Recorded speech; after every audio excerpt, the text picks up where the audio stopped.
In your headlines, the Premier speaks about inflation during National Update press conference, and the Minister of Tourism responsible for religious affairs hosted a national prayer breakfast over the weekend.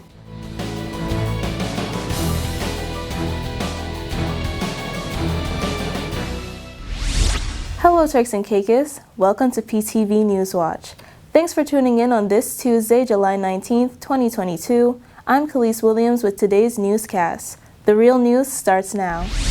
The Premier held an official press conference last week to address inflation. Here's more. On Thursday, July 14th, 2022 at 6 p.m., the Premier's office held a national update press conference to address inflation, an issue that many citizens have been disgruntled about. It was stated in the press conference that inflation is now running at about 9.1% according to the Department of Statistics. Bills are increasing at alarming rates, and the salaries of working-class citizens are struggling to keep up. Lower-income homes are disproportionately affected by the massive increase of goods as they spend majority of their earnings on necessities such as food, rent, and bills. The government is aware that residential rents have increased, specifically in Providenciales. The exact overall rate of increase was not able to be given. The Premier also stated that food prices have reportedly gone up 38% and electricity bills have gone up by 23%. The government had launched an initiative to proactively track the rising cost of fuel at gas pumps in the TCI since March of this year. So far, they have seen rising trends. In early July, the Department of Trade recorded increases of price in regular gas per gallon, ranging from 20 cents to $1 depending on the gas station of choice and the island. The increase in premium gas ranges from 38 cents to 96 cents, and 28 cents to $1.58 in diesel. As of the day, gas prices are as high as $7.98 for regular gas, $7.95 for premium, and $7.40 for diesel. The Premier stated that everyone is, quote, feeling the pinch. In response to the ongoing situation, the government has made decisions to try to reduce the current pressure of inflation. The cabinet agreed to offer a price inflation stimulus for Turks Islanders, which is worth $16 million. Further updates on this story will be given in a subsequent newscast. The Minister of Tourism responsible for religious affairs hosted a national prayer breakfast and fellowship with an aim, officials say, at praising God for the safety and prosperity of the TCI over the weekend. Newswatch has the latest. The first national prayer breakfast was hosted by Minister of Tourism Honorable Josephine Connolly under the theme Forward in Love and Unity, and was attended by religious leaders, government officials, and civic authorities who came together to fellowship in prayer for the Turks and Caicos Islands. Minister of Tourism Honorable Josephine Connolly spoke to the importance of moving forward as one body, one people, and one country. She presented in her address, quote, "We stand firm on our promise to the people of the Turks and Caicos Islands that our church, as one of the most important institutions, will be respected and inclusive. If we are to move forward as a country, we must demonstrate the virtue of love and unity, loving our neighbors as ourselves. We all must make a personal, deliberate decision to play our part as a community," end quote. President of the Christian Council and guest speaker, Pastor Wilbert Jennings' charge centered around three components: a call to refrain from hypocrisy, a call to honor all men, and a call to forgiveness. He said, quote, "Everyone has a role to play in nation building. We must live peacefully with all men and women if we desire to move forward in love and unity," end quote. The prayer breakfast was held on Saturday, July 9th. In other news, 12-year-old Jenny Love Lane has thankfully been reunited with her family after going missing on Thursday, July 14th, 2022. She was located on Sunday, July 17th. We'll be right back with more Newswatch when we return.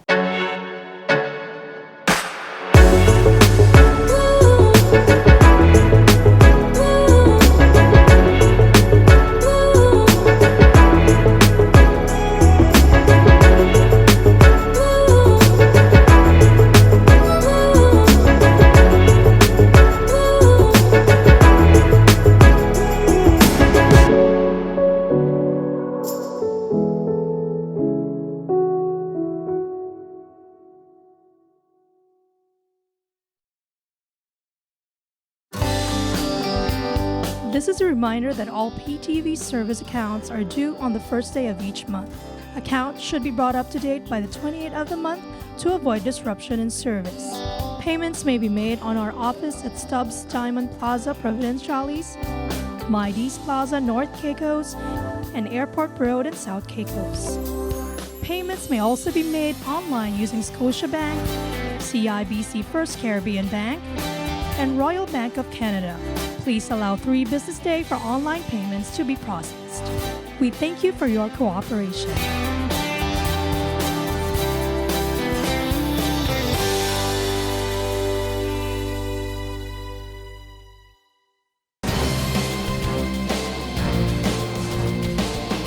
Welcome back to Newswatch. Days after gaining national attention, the blazing fire at the Provo landfill was addressed by Premier Honorable Charles Washington Mizik during his national address last Thursday, who says his government is working on improving the procurement process. Here's more. Dump fires have been a blazing issue for residents of the Wheelan settlement for years now, and the latest to have occurred on July 11th caught national attention as perhaps one of the biggest fires reported at the Providenciales landfill. The recent fires at the landfill in Providenciales highlighted the need to expedite these works.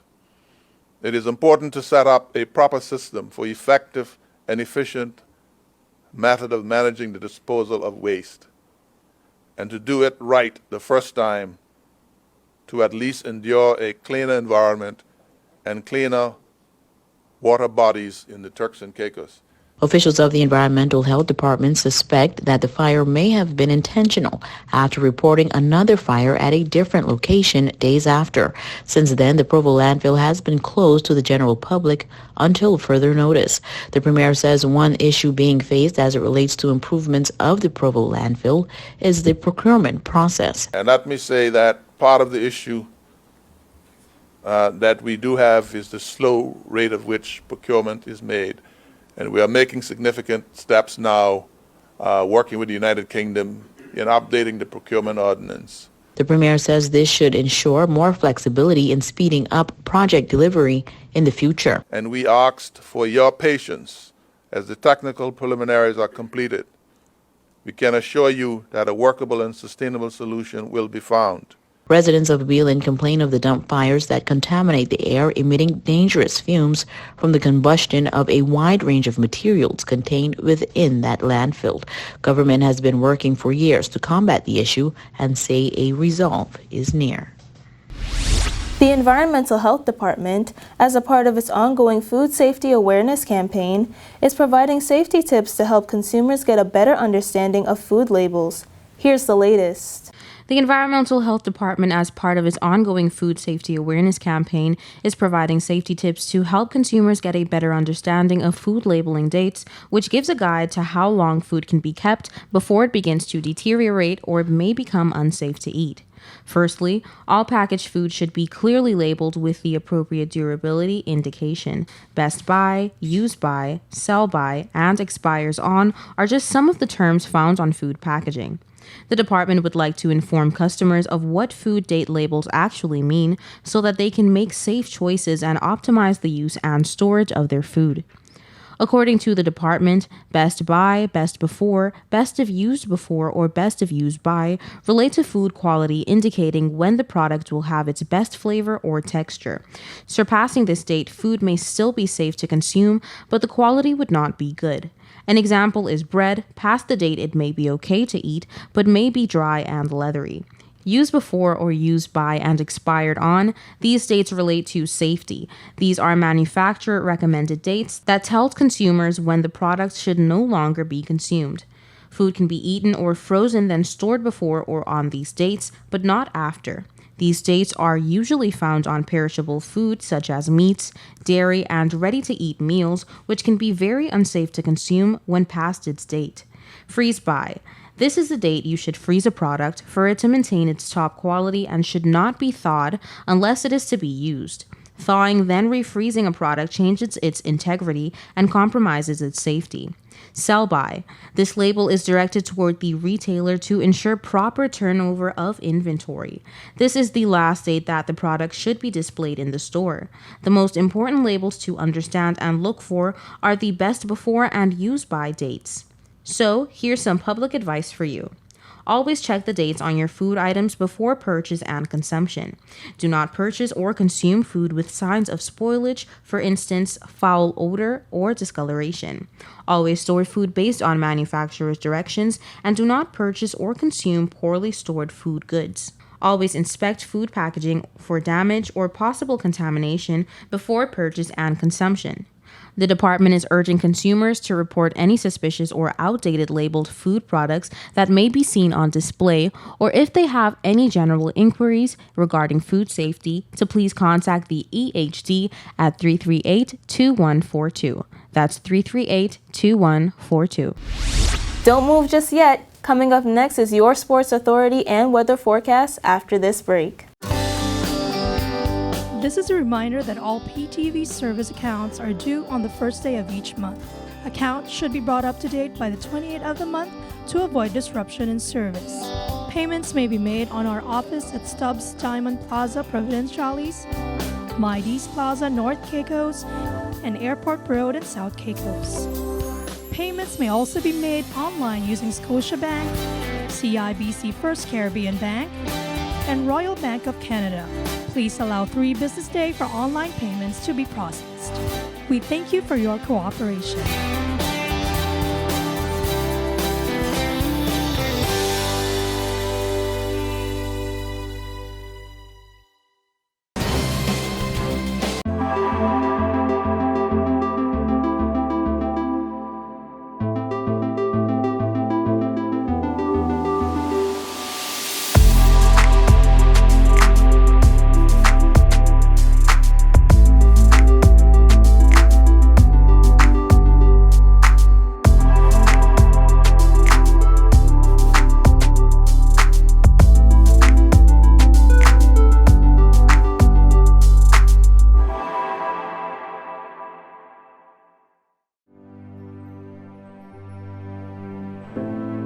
Here at People's Television, we're more than just your leading news and entertainment services.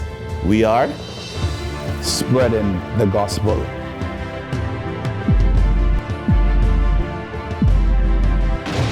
We are breaking barriers. We are preserving the culture. Each one, teach one. We are committed to excellence. We're creating change. We are creating memories. We are the future. I am PTV. I am PTV. I am PTV. I am PTV. We are PTV. We are continuing the legacy. We are PTV.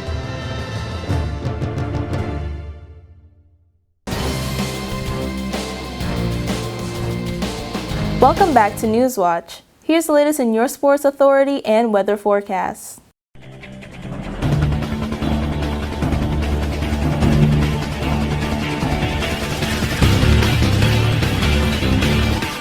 Theon Hicks held a session with the youth of the Turks and Caicos at the Gustavus Lightburn Complex. Theon is a rookie with the Denver Broncos with strong Turks and Caicos roots. Theon roots is out of South Caicos. A lot of you, especially those of you my age, all of you would know Droff out of South Caicos. He is the grand nephew of Droff, and Droff is a popular guy in South Caicos. But he's also related to the Malcolms because his grandmother is Earl Malcolm, daughter, and his grandfather Monica Malcolm, and he's also related to the Forbes. And those of you from South Caicos might know we call him Shambi Forbes. He is also the grandnephew of Shambi Forbes. So That's his ties here in the Turks and Caicos. Parker said that he's happy at Hicks's accomplishment, as the Sports Commission has always dreamed of having a professional athlete to represent the Turks and Caicos. And one day seeing our flag flown at any one of the 5 professional sports in their arena, or them giving us a day, I think it was the Marlins that gave the Marlins that gave the recognition to the Bahamas and the Bahamian baseball players. So this is a start. So we're on our way of one day the NFL having a day where they recognize the Turks and Caicos and hopefully flying our flag or wearing our paraphernalia in the stands.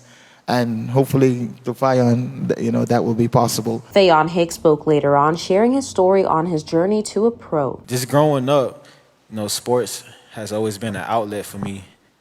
Just something that I felt, a part of a team, a part of a family. Just building relationships with friends and just having fun. That was the main thing for me with playing sports, was just having fun, being outside and competing. At an early age, I realized that I love to compete, I love to win, and football allowed me to do that. So it was an outlet for me, and I think I first started playing when I was around 9, so that was my first year playing. So I didn't play, a lot of kids start playing at like 5, but I started at 9, so I started a little late. But that was only because every time it was football season, I always got trouble in school, and for all who got island parents, they don't play about schools. My mom wouldn't sign me up for football unless, I was doing good in school. So one day, I just decided to sign myself up because she wouldn't sign me up. And that's how bad I wanted to play football. So I signed myself up. I remember I just came home and just said, hey, here, sign this. She was like, what? I'm like, yeah, just sign this. Hicks told everyone that he was compelled to play football to the point where he signed himself up, but wasn't always good at it. My first year playing, I barely touched the field. But I stuck with it because I knew at the end of the day, that's what I really wanted to do. I remember even when I wasn't playing football, I used to tell people that I played football. I used to just lie. So yeah, I play for this part, but I wasn't even playing for nobody. But yeah, I wasn't good when I first started playing, man. It took a lot not to get discouraged. Really, it motivated me.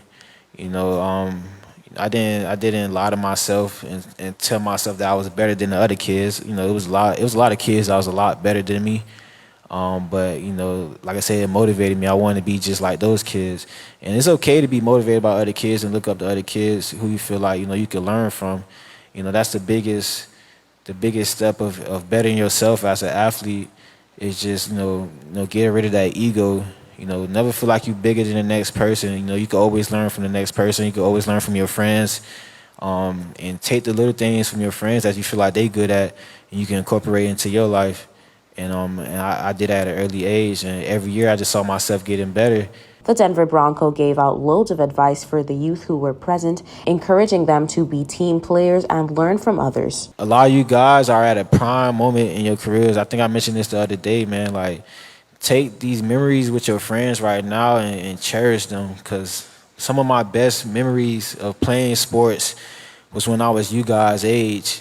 Like even in college and NFL now, like, I talk with my friends, and most of the talks is about when we was you guys' age playing, because you're so innocent. You just out there playing because you love it. It's not a business. It's not a lot of pressure. You just out there having fun. Leaving school, coming here and spending your summers here working with your friends and stuff like that, and building relationships, man. So cherish these moments. Theon revealed that the spike in his career was after he won a state championship in high school. I won a state championship in high school. That was cool. And even in high school, I wasn't highly recruited at all. It was a point in time where, I really was like praying to God that, like, please, like, I want a scholarship. So I used to work my behind off. I remember I used to have to take like 2 trains and 3 buses just to get to practice. And like 2 practice and back from practice. And I'd come home probably like 10, 11 o'clock at night every day. Because my mom, she was working, so she couldn't, always pick me up and take me to school. So it was things like that. Going to the park on my own, working out by myself. It was a lot of lonely nights. And at a young age, I was dedicated because I wanted better for myself. I didn't want my mom to have to pay for college. I didn't, because school, I'm not a big fan of school, but I understood that I needed to do it to get where I wanted to go. And sometimes you have to do what you don't want to do what you want to do. And stay tuned for more of this story in a subsequent newscast. Here's your weather forecast for July 20th, 2022. For the nation's capital, Grand Turk, isolated showers, high 84, low 80, winds east at 15 to 25 miles per hour. For South Caicos, isolated showers, high 85, low 80, winds east at 15 to 25 miles per hour. For North and Middle Caicos, partly cloudy skies, high 85, low 80, winds east at 15 to 25 miles per hour. For Parrot and Pine Key, sunshine and mixed clouds, high 85, low 80, winds east at 15 to 25 miles per hour. And on Providenciales, sunshine and mixed clouds, high 85, low 80, winds east at 15 to 25 miles per hour. Here's your sunrise and sunset. Sunrise 6:18 a.m., sunset 7:35 p.m. Now for your high and low tides. High tide 1:35 a.m., 2:14 p.m. Low tide 7:47 a.m., 8:33 p.m. And for your hurricane outlook, for the North Atlantic, Caribbean Sea, and the Gulf of Mexico, tropical cyclone formation is not expected during the next 5 days. And that's it for your weather forecast and hurricane outlook. That's the end of today's edition of Newswatch, but don't forget you can always catch us on our website at www.ptv8tci.com and every weekday right here at 6:30 p.m. I'm Khalees Williams. Stay informed. Thanks for watching.